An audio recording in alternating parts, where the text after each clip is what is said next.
ജൂതപ്പട ഇന്ത്യയിൽ വരികയാണ്. ജൂതപ്പടയുടെ വരവിൽ ഞെട്ടുന്നത് അമേരിക്കയാണ്. അതായത് ഇന്ത്യ ഒരു വലിയ ശക്തിയായി മാറുന്നു എന്നതിൻ്റെ ഒരു മുന്നോടി കൂടിയാണ് ഇത് എന്നുള്ളതാണ്. എന്തിനാണ് അമേരിക്ക ഇസ്രായേൽ ഇന്ത്യയിൽ വരുമ്പോൾ ഞെട്ടുന്നത്?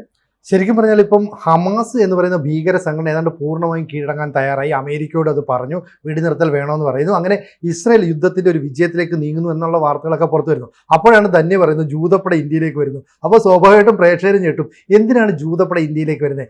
ജൂതപ്പട ഇന്ത്യയിലേക്ക് വരുന്നതിന് ഒരു കാരണമുണ്ട്. അതായത് ഇന്ത്യയുമായിട്ട് പുതിയ ഒരു സൈനിക വ്യാവസായിക ഉടമ്പടികളിലേക്ക് ഇസ്രായേൽ നീങ്ങുകയാണ്. എന്ന് പറഞ്ഞാൽ ഇന്ത്യൻ ആയുധങ്ങൾ വാങ്ങാൻ ഇസ്രായേൽ നേരിട്ട് ഇന്ത്യയിലേക്ക് പരസ്യമായി വരുന്നു. ഈ പരസ്യമായി എന്ന് പറയുന്നതിന് അർത്ഥമുണ്ട്. കാരണം ഇസ്രായേലും ഇന്ത്യയും തമ്മിൽ പല ഇടപാടുകൾ ആയുധ വിപണിയുമായി ബന്ധപ്പെട്ട് നടന്നിട്ടുണ്ട്. പക്ഷേ അതൊന്നും പൂർണ്ണമായിട്ടും പരസ്യമായിരുന്നില്ല. ഇവിടെ എന്താ സംഭവിച്ചതെന്ന് പറഞ്ഞാൽ അമേരിക്കയും ഇസ്രായേലുമായിട്ടുള്ള ടേംസിൽ വലിയ തെന്നലുണ്ടായിരിക്കുന്നു. അവർ തമ്മിലുള്ള ബന്ധം ഏതാണ്ട് വഷളായിക്കൊണ്ടിരിക്കുന്നു. ഈ സമയത്താണ് ഇന്ത്യയും പാകിസ്ഥാനുമായിട്ട് സംഘർഷം ഉണ്ടാകുന്നു. അങ്ങനെ പാകിസ്ഥാന്റെ ആയുധങ്ങളെ, ചൈന കൊടുത്ത ആയുധങ്ങളെ, അതുപോലെ തന്നെ മറ്റ് തുർക്കി കൊടുത്ത ആയുധങ്ങളെല്ലാം നമ്മൾ നിലംപരിശാക്കി. നമ്മുടെ വ്യോമ പ്രതിരോധ സംവിധാനം ലോകോത്തര നിലവാരം പുലർത്തി. അങ്ങനെയാണ് വ്യോമ പ്രതിരോധ മേഖലയിലടക്കം ആയുധ നിർമ്മാണത്തിലടക്കം നമ്മൾ ഒരു വലിയ കുതിച്ചുചാട്ടം നടത്തിയത്. എന്ന് പറഞ്ഞാൽ ഇന്ത്യൻ പ്രതിരോധ ഓഹരി വിപണികൾ വലിയ രീതിയിൽ കുതിച്ചുയർന്നു. ഇന്നലെ വരെ നമ്മൾ ആയുധങ്ങൾ ഇറക്കുമതി ചെയ്യുന്ന ഒരു രാജ്യമായിരുന്നു. ഏതാണ്ട് 60-70% ആയുധങ്ങൾ ഇറക്കുമതി ചെയ്തു. എന്നാൽ ഇന്ന് നമ്മൾ ഉപയോഗിക്കുന്ന ആയുധങ്ങളുടെ 65% ആഭ്യന്തര വിപണിയിൽ നമ്മൾ നിർമ്മിക്കുന്നതാണ്. അപ്പം മേക്ക് ഇൻ ഇന്ത്യ പദ്ധതി, അതുപോലെ തന്നെ ആത്മനിർഭരൻ പദ്ധതി തുടങ്ങിയ പ്രോജക്റ്റുകളിലൂടെ NDA സർക്കാർ വന്നതിന് ശേഷമാണ് പ്രതിരോധ മേഖലയിൽ ഈ വളർച്ച വന്നത്. അപ്പോൾ അമേരിക്ക എല്ലാ കാലത്തും സൗദിക്ക്, ഇസ്രായേലിനൊക്കെ ആയുധങ്ങൾ കൊടുക്കുന്നു, വിമാനങ്ങൾ കൊടുക്കുന്നു, അവരുടെ ഒരു സാമന്ത രാജ്യം പോലെ കൊണ്ടു നടക്കുന്നു. പക്ഷേ ഇപ്പോൾ ട്രംപിന്റെ നിലപാട് കച്ചവട താല്പര്യം മാത്രമായതുകൊണ്ട് ട്രംപ് ഇസ്രായേലിൽ നിന്ന് അകലുകയും അറബ് രാജ്യങ്ങളുമായിട്ട് കൂടുതൽ ബന്ധം പുലർത്താൻ ശ്രമിക്കുകയും ചെയ്തു. അങ്ങനെ ആയപ്പോഴാണ് ഈ ഗസയുമായി ബന്ധപ്പെട്ട പ്രശ്നങ്ങളിലൊന്നും തന്നെ അമേരിക്ക ഒരു സപ്പോർട്ട് ചെയ്യുന്ന നിലപാട് എടുക്കുന്നില്ല. മാത്രമല്ല ഗസയെ സ്വതന്ത്രമാക്കണം, ഇസ്രായേൽ യുദ്ധം നിർത്തണം എന്നൊക്കെ പറയുന്നു. പക്ഷേ ഇസ്രായേലിനെ സംബന്ധിച്ചിടത്തോളം ഹമാസ് എന്ന് പറയുന്ന ഭീകര സംഘടനയെ പൂർണ്ണമായിട്ടും തുടച്ചു നീക്കാതെ അവരുടെ യുദ്ധം അവസാനിപ്പിക്കാൻ കഴിയില്ല.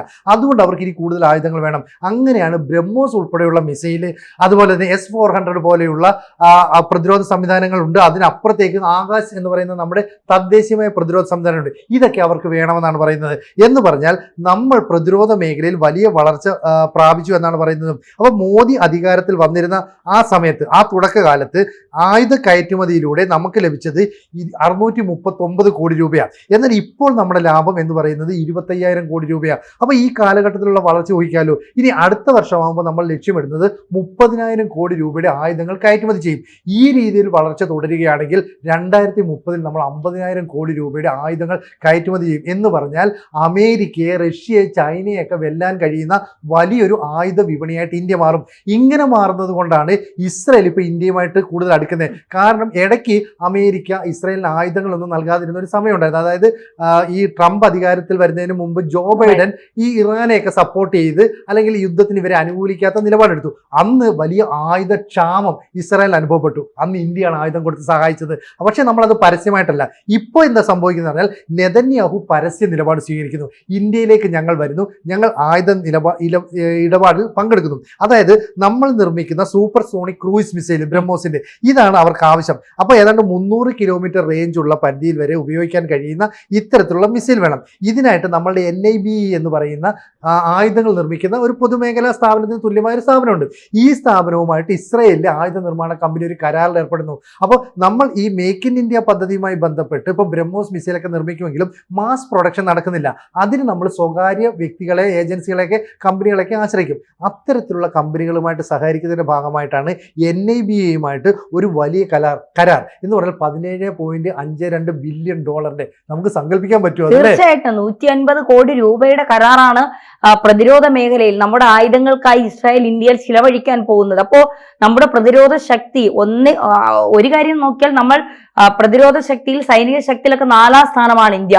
ഇന്ത്യ കുതിച്ച് ഉയരുകയാണ്. നേരത്തെ സിനിജ് പറഞ്ഞതുപോലെ റോക്കറ്റ് പോകുന്നത് വേഗത്തിൽ ഇന്ത്യ പ്രതിരോധ മേഖലയിലും എല്ലാ മേഖലയിലും സാമ്പത്തിക മേഖലയിലും ഒക്കെ ഇന്ത്യ കുതിച്ചു പോകുന്ന ഒരു രീതിയാണ് ഇപ്പോൾ കണ്ടുവരുന്നത്. മാത്രമല്ല, ഈ പഹൽഗാം ഭീകരാക്രമണത്തിന് ശേഷം ഇന്ത്യ പാകിസ്ഥാനെതിരെ ഉപയോഗിച്ച ആയുധങ്ങളുടെ ശേഷി കണ്ടിട്ടാണ് ഈ ലോകരാജ്യങ്ങൾ ഇന്ത്യയുടെ മുന്നിൽ വന്ന് ക്യൂ നിൽക്കുന്നത്. ഞങ്ങൾക്കും വേണം, നിങ്ങൾ തദ്ദേശീയമായി ആഭ്യന്തരമായി ഒക്കെ നിർമ്മിക്കുന്ന മിസൈലുകൾ ഞങ്ങൾക്കും വേണമെന്ന് പറഞ്ഞുകൊണ്ട് ഇപ്പോ ബ്രഹ്മോസ് വാങ്ങാനായി 18 രാജ്യങ്ങളാണ് ഇന്ത്യയുടെ അടുത്ത് ക്യൂ നിൽക്കുന്നത്. ഇന്തോനേഷ്യ ഉൾപ്പെടെയുള്ള 18 രാജ്യങ്ങൾ.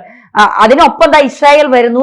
ചൈനയാണ് ഇതുവരെ ചൈനയും അമേരിക്കയാണ് ആയുധ രംഗത്ത് വലിയ മികച്ച ഉൽപാദന ശേഷിയുള്ളവർ എന്ന് പറയുന്നിടത്താണ് ലോകരാജ്യങ്ങൾ ഇന്ത്യയോട് പറയുന്നത് നിങ്ങളുടെ ആയുധങ്ങൾ ഞങ്ങൾക്ക് വേണം. കാരണം നമ്മൾ ഉണ്ടാക്കുന്നത് പടക്കങ്ങളല്ല, കടലാസ് പടക്കങ്ങളല്ല, നമ്മൾ ഉണ്ടാക്കുന്നത് ഉഗ്രശേഷിയുള്ള പ്രതിരോധ ശേഷികൾ ഉള്ള വേഗതയുള്ള മിസൈലുകളാണ് ഇന്ത്യയുടേതെന്ന് പറയുന്നത്. അപ്പോ ശബ്ദത്തെക്കാൾ വേഗതയുള്ള മിസൈലുകളാണ് നമ്മൾ ഉണ്ടാക്കുന്ന ഓരോ നമ്മൾ തദ്ദേശീയമായി നിർമ്മിക്കുന്ന ബ്രഹ്മോസ് ഉൾപ്പെടെ വേഗത കൂടിയ ഒക്കെ മിസൈലുകൾ. അപ്പോ ഇതൊക്കെ മറ്റ് രാജ്യങ്ങൾക്ക് വേണമെന്ന് പറയുകയും അമേരിക്കയെ ആശ്രയിക്കാതെ ഇസ്രായേൽ ഇന്ത്യയിൽ വന്ന് ആയുധങ്ങൾ വാങ്ങാൻ ഒരുങ്ങുകയും ചെയ്യുമ്പോൾ യഥാർത്ഥത്തിൽ അമേരിക്ക വല്ലാതെ ഞെട്ടും. കാരണം ഞങ്ങളാണ് വലിയ ശക്തി, ലോക പോലീസാണ് ഞങ്ങളെ തകർക്കാൻ സാമ്പത്തികമായും പ്രതിരോധ മേഖലയിലും ഞങ്ങളെ തകർക്കാൻ ആരുമില്ല എന്ന് വീമ്പിളക്കിക്കൊണ്ടിരുന്ന അമേരിക്കയ്ക്ക് കിട്ടിയ വലിയൊരു തിരിച്ചടിയാണ്. ഒപ്പം ചൈനയ്ക്കും. ഇസ്രായേൽ വരുമ്പോൾ ഇനി മറ്റ് ലോകരാജ്യങ്ങൾ കൂടി നോക്കും. കാരണം ഹമാസിനെ തകർക്കാൻ, പാകിസ്ഥാനിലെ തീവ്രവാദികളെ തകർക്കാൻ, തീവ്രവാദ ക്യാമ്പുകളെ ലക്ഷ്യസ്ഥാനത്തേക്ക് ചെന്ന് തകർത്ത് തരിപ്പണമാക്കാൻ നമ്മുടെ മിസൈലുകൾക്ക് കഴിഞ്ഞുവെങ്കിൽ ഹമാസിനെ മറ്റ് ആളുകൾക്ക് ഒരു പോറൽ പോലെ വേൽക്കാതെ ഹമാസിന്റെ താവളങ്ങൾ, ഹമാസിനെയും തീർക്കാൻ നമ്മുടെ മിസൈലുകൾക്ക് കഴിയുമെന്ന് ഇസ്രായേലിന് മനസ്സിലായി. അതുകൊണ്ടാണ് ഇസ്രായേൽ നമ്മുടെ അടുത്ത് വന്നത്. അപ്പോ ഇത് മറ്റ് രാജ്യങ്ങൾ കൂടി മനസ്സിലാക്കി കഴിയുമ്പോൾ അമേരിക്കയും ചൈനയും വിട്ട് ഇന്ത്യയിലേക്കായിരിക്കും അവരുടെ ഒരു കുതിച്ചു വരവ് എന്ന് പറയുന്നത് ഇന്ത്യയിലേക്കായിരിക്കും. അതോടുകൂടി ഇന്ത്യ വേറെ രീതിയിലേക്ക് മാറാൻ പോവുകയാണ് എന്നുള്ളതാണ് ഒരു യാഥാർത്ഥ്യം. ശരിക്കും പറയാം 300 കിലോമീറ്റർ വേഗപരിധി റേഞ്ചുള്ള റോക്കറ്റ് ലോഞ്ചർ, അതിൻ്റെ നിർമ്മാണം, അതുപോലെ തന്നെ വിതരണം, ഈ കാര്യങ്ങളുമായി ബന്ധപ്പെട്ടാണ് NIB-യുമായിട്ടുള്ള കരാറിലേക്ക് ഏർപ്പെടുന്നത്. ഇതിനോടൊപ്പം തന്നെ നമ്മൾ തദ്ദേശീയമായി നിർമ്മിച്ച ഈ ബ്രഹ്മോസ് മിസൈൽ ഇപ്പോൾ അത് നമ്മൾ സൂപ്പർ സോണിക് എന്ന നിലയിൽ നിർമ്മിക്കുന്നുണ്ട്. സൂപ്പർ സോണിക് ക്രൂയിസ് മിസൈലായിട്ടൊക്കെ നിർമ്മിച്ച് വരുമ്പോൾ ഉണ്ടാകുന്ന ഒരു നേട്ടം എന്ന് പറയുന്നത് ഇന്ത്യ ധാരാളമായിട്ട് നിർമ്മിക്കും, അതായത് പ്രൊഡക്ഷൻ കൂട്ടേണ്ടി വരും. അങ്ങനെയാണ് 2018 ഇന്ത്യൻ പ്രധാനമന്ത്രിയായിരുന്ന നരേന്ദ്രമോദി ഒരു പ്രതിരോധ വ്യാവസായിക ഇടനാഴി വേണമെന്ന ചിന്തയിലേക്ക് വന്നു. അങ്ങനെ ഉത്തർപ്രദേശിനെയും തമിഴ്നാടിനെയും ഇതിനായിട്ട് ലക്ഷ്യം വെച്ച് കണ്ടു. ഇവിടെ ഉത്തർപ്രദേശ് കേന്ദ്രമാക്കിയിട്ടാണ് നമ്മൾ ഈ ബ്രഹ്മോസിന്റെ കൂടുതൽ പ്രൊഡക്ഷനൊക്കെ നിർമ്മിക്കുന്നത്. ഒരു പക്ഷേ ഇസ്രായേൽ ഇങ്ങോട്ടേക്ക് വരുമ്പോൾ അമേരിക്ക ഭയപ്പെടുന്നത് ഇത് തന്നെയാണ്. കാരണം നമ്മൾ ഈ പിനാക്ക എന്ന് പറയുന്ന റോക്കറ്റ് ലോഞ്ചിങ് സംവിധാനം അവതരിപ്പിച്ചപ്പോൾ അത് വാങ്ങാനായിട്ട് ആദ്യം വന്നത് ഫ്രാൻസാണ്. അപ്പോൾ ഫ്രാൻസ് എന്ന് പറയുന്ന രാജ്യം എപ്പോഴും അമേരിക്കയ്ക്ക് ഒരു റിബലായിട്ട് നിൽക്കുന്ന രാജ്യമാണ്. മാത്രമല്ല നാറ്റോയിലും അമേരിക്കയെ വെല്ലുവിളിക്കുന്ന രാജ്യമാണ്. അപ്പോൾ ഫ്രാൻസ് നമ്മുടെ ഈ ആയുധങ്ങൾ വാങ്ങുന്നു, ജർമ്മനി നമ്മളുമായിട്ട് കരാറിൽ ഏർപ്പെടുന്നു. അത്തരത്തിൽ യൂറോപ്യൻ രാജ്യങ്ങൾ ഇന്ത്യയെ കൂടുതൽ ഡിപ്പെൻഡ് ചെയ്യുന്നു, അമേരിക്ക ഭയപ്പെടുന്നു. അപ്പോൾ അമേരിക്ക ആയുധങ്ങൾ നൽകിയില്ലെങ്കിൽ, സപ്പോർട്ട് നൽകിയില്ലെങ്കിൽ ഇസ്രായേൽ തകർന്നു പോകുമെന്നൊരു ധാരണ അവർക്കുണ്ടായിരുന്നു. അതിനെ നമ്മൾ തകിടം മറിക്കുന്നു. കാരണം കാർഗിൽ യുദ്ധ സമയത്ത് നമ്മൾ വലിയ പ്രതിസന്ധിയിലായപ്പോൾ അന്ന് GPS ഉൾപ്പെടെയുള്ള സംവിധാനങ്ങൾ ഇസ്രായേൽ തന്നു. ഇതിനുശേഷം പലപ്പോഴും നമ്മൾ ഇസ്രായേലിന് ആയുധങ്ങളൊക്കെ കൊടുത്തു. അതുകൊണ്ടാണ് ഹമാസിന് നേരെ ഗാസയിൽ നടന്ന പല ആക്രമണങ്ങളുടെയും അവശിഷ്ടങ്ങളൊക്കെ എടുക്കുമ്പോൾ ഈ ആയുധങ്ങളിൽ മെയ്ഡ് ഇൻ ഇന്ത്യ എന്നുണ്ടായിരുന്നു. അപ്പം നമ്മൾ കൊടുത്ത ആയുധങ്ങളാണ്. അപ്പോൾ ഇതൊക്കെ തന്നെ ഒരു രഹസ്യമായ ഇടപാടാണെങ്കിൽ ഇപ്പോൾ ഇസ്രായേൽ പറയുന്നത് ഞങ്ങൾ പരസ്യമായ ഇടപാടിലേക്ക് വരുന്നു. അപ്പം അമേരിക്കൻ സൈന്യം വിചാരിച്ച് ഇതോടുകൂടി ഇസ്രായേൽ തകർന്നു. അങ്ങനെയല്ല, ഇന്ത്യൻ പ്രതിരോധ വിപണി കുതിച്ചുയർന്നപ്പോൾ അതിനൊപ്പം സഞ്ചരിക്കാൻ ഞങ്ങളും വരുന്നു. കാരണം ഇസ്രായേലിൻ്റെ സാങ്കേതിക വിദ്യ എന്ന് പറയുന്നത് അത്ഭുതപ്പെടുത്തുന്നതാണ്. അത്തരത്തിലുള്ള സാങ്കേതിക വിദ്യയും ഇന്ത്യൻ ടെക്നോളജിയും കൂടെ കൂടി കലരുമ്പോൾ അവർക്ക് നൂതന ആയുധങ്ങൾ നിർമ്മിക്കാൻ കഴിയും. അത് വ്യോമ പ്രതിരോധ മേഖലയിൽ നിർമ്മിക്കാൻ കഴിയും, അറ്റാക്കിംഗ് മേഖലയിൽ നിർമ്മിക്കാൻ കഴിയും. ഇപ്പോൾ ബ്രഹ്മോസ് എന്ന് പറയുന്ന മിസൈലുണ്ട്, പ്രതിരോധിക്കാനായിട്ട് ആകാശ് പോലെയുള്ള തദ്ദേശ മിസൈലുണ്ട്, പിനാക്ക റോക്കറ്റ് ലോഞ്ചിങ് സിസ്റ്റം ഉണ്ട്. അപ്പം നമ്മൾ തദ്ദേശീയമായി നിർമ്മിക്കുന്ന ആയുധങ്ങൾക്ക് ലോകത്ത് എത്രയധികം മാർക്കറ്റ് ഉണ്ടായി. കാരണം ഇന്ത്യയും പാകിസ്ഥാനും തമ്മിലുള്ള ഒരു സംഘർഷം അക്ഷരാർത്ഥത്തിൽ നമ്മളുടെ ആയുധങ്ങൾ ലോകത്തിന് മുന്നിൽ പ്രദർശിപ്പിക്കാനുള്ള ഒരു വേദിയായിട്ട് മാറി. അതുകൊണ്ടാണ് ഇസ്രായേൽ അതിനോട് യോജിച്ചത്. ചൈന ഞെട്ടിയതും അതുകൊണ്ടാണ്. കാരണം ചൈനയുടെ ആയുധങ്ങളെയൊക്കെ തകർക്കാൻ കഴിവുള്ള ഉപകരണങ്ങൾ നമുക്കുണ്ട് എന്നവർ മനസ്സിലാക്കി. ഇനി അമേരിക്ക നോക്കുമ്പോൾ ഇന്ത്യ ഇത്രയധികം വളർന്നതായിട്ട് അവർക്ക് മനസ്സിലാകുന്നില്ല. അതുകൊണ്ടാണ് 100-ലധികം രാജ്യങ്ങളുമായിട്ട് നമ്മളിപ്പോൾ വ്യോമ പ്രതിരോധ ഇടപാടുകൾ നടത്തുന്നു, ആയുധങ്ങളുടെ കയറ്റുമതി നടത്തുന്നു.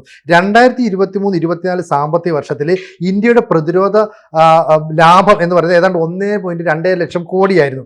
2022-23 അപേക്ഷിച്ച് 16% വർധനവ്. അപ്പോൾ ഓരോ വർഷവും ക്രമാനുഗതമായി നമ്മളുടെ ഡിഫൻസ് മേഖലയ്ക്ക് വലിയ വർധനം ഉണ്ടാകുന്നു, വളർച്ച ഉണ്ടാകുന്നു. അപ്പം റഷ്യയ്ക്കോ അമേരിക്കയ്ക്കോ ചൈനയ്ക്കോ ഒന്നും കഴിയാത്ത രീതിയിൽ സാമ്പത്തിക മേഖലയിൽ ഒരു വളർച്ച ഉണ്ടാകുന്നു, സൈനിക മേഖലയിൽ വളർച്ച ഉണ്ടാകുന്നു. ഇനി ലോകത്തെ സമ്പദ്ഘടനയെ നോക്കുകയാണെങ്കിൽ ലോകത്തിലെ 4ാമത്തെ വലിയ സമ്പദ്ഘടനയായിട്ട് നമ്മൾ മാറുന്നു. അപ്പോൾ ഇസ്രായേൽ ഇന്ത്യയുമായിട്ട് കൈകോർക്കുന്നത് അത്ര ചെറിയ കാര്യമല്ല.